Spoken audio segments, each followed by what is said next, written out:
The summer sun beat down on the cracked asphalt of the truck stop parking lot outside Phoenix, Arizona. Marcus Hammer Davidson wiped the sweat from his tattooed forearm as he finished checking the oil on his Harley. At 42, with a full sleeve of ink covering both arms and a leather vest that bore the patches of the Desert Riders MC, he looked exactly like what he was, a man who'd lived hard and ridden harder. He'd stopped for gas and a cold drink, planning to be back on the road in 10 minutes. But as he straightened up from his bike, something caught his eye. A small figure in a bright yellow sundress stood near the edge of the parking lot, clutching something in her hands and staring directly at him. She couldn't have been more than 6 or 7 years old. Her dark curly hair was pulled into 2 uneven pigtails, and her sneakers were scuffed and dirty. But it was her eyes that stopped Marcus cold. Big, brown, and filled with a determination that seemed far too old for her small face. Before he could look away, she started walking toward him with purpose, her little legs carrying her across the hot pavement with surprising speed. "Mister?" she called out, her voice clear despite the rumble of trucks idling nearby. Marcus glanced around, hoping she was talking to someone else, but the parking lot was nearly empty except for a few long-haul truckers inside the diner. He pulled off his sunglasses and looked down at her as she stopped just a few feet away. "Yeah, kid?" She held out her hands, and Marcus saw what she'd been clutching, a crumpled $100 bill, worn and soft from being folded and refolded many times.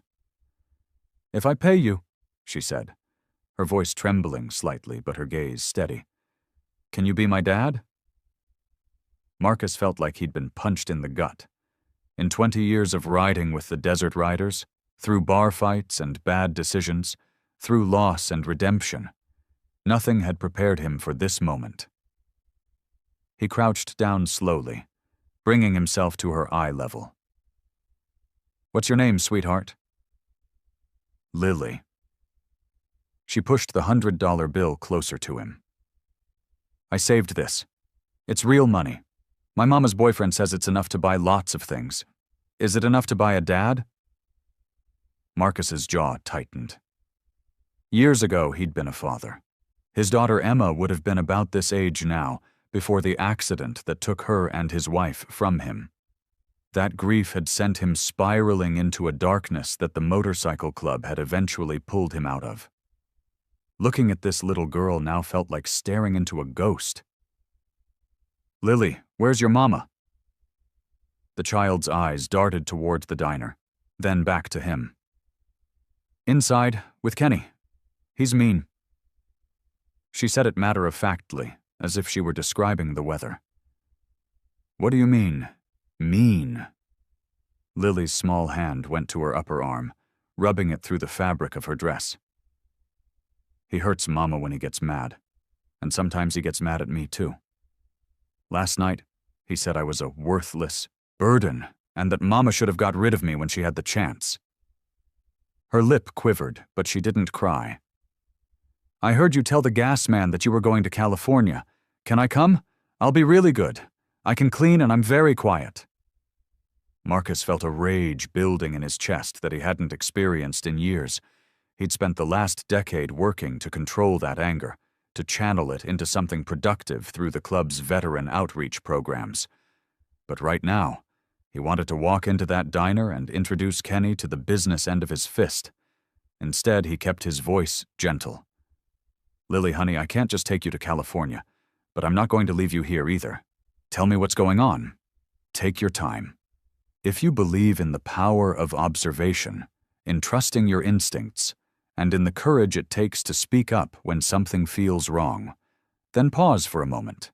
Like, comment, share, and subscribe to Bike Diaries. Tell us in the comments where you're watching from today, because this story will remind you that heroes come in all sizes, and sometimes the smallest voices carry the most important messages." Lily looked at the money in her hands, then back up at Marcus. "Mama used to be different. Before Kenny, she used to read me stories and make pancakes shaped like animals. But then Daddy left and Mama got sad, and Kenny showed up and he seemed nice at first. But he's not nice. What happened to your arm, Lily? She pulled up the sleeve of her sundress, revealing a set of bruises that formed the unmistakable shape of finger marks. Marcus's hands clenched into fists. Kenny grabbed me yesterday because I spilled juice on his newspaper. Mama tried to stop him, but he pushed her down. That's when I decided I needed a new dad, a strong one who could protect us. She looked at Marcus's tattooed arms, his broad shoulders, his battle-worn face. You look strong, and your motorcycle looks fast enough to get away if we need to. Marcus pulled out his phone. Lily, I'm going to make some calls, but first, I need you to trust me. Can you do that? She studied him for a long moment, this tiny child with the weight of the world on her shoulders, trying to decide if this stranger was trustworthy. Finally, she nodded. Good. Now, is your mama in danger right now? Is Kenny hurting her in there? No, they're just eating. Kenny's always nicer when there's people around. It's when we get home that he gets mean. Marcus dialed a number he knew by heart. His club brother, Ray Steele Martinez, had been a cop before joining the Desert Riders. He'd know what to do. Steele, I need your help, man. I've got a situation. While Marcus explained in low tones, Lily waited patiently, still holding out that $100 bill like it was a ticket to salvation. When he hung up, Marcus sat down on the curb and patted the spot next to him. Lily sat, her small frame barely taking up any space. Lily, I can't be your dad, but I'm going to help you and your mama get somewhere safe. My friend is calling some people who know how to deal with situations like this. But I need to know. Does your mama want to leave Kenny? Lily's face crumpled for the first time. I don't know. Sometimes she cries and says we should go. But then Kenny says sorry and brings flowers, and Mama says maybe he'll change. But he never changes, mister. He just gets meaner. Call me Hammer. That's what my friends call me. That's a weird name. Despite everything, Marcus smiled. Yeah, I guess it is. I got it because I used to fix motorcycles, always had a hammer in my hand. What about that $100? Where'd you really get it? Lily looked down. I found it in Kenny's wallet. I know stealing is wrong. Mama taught me that, but I thought maybe if I could find someone to help us, it would be worth it. God forgives you if you do something bad for a good reason, right? Marcus felt his heart breaking and reforming at the same time. This little girl had been so desperate, so scared, that she'd resorted to theft.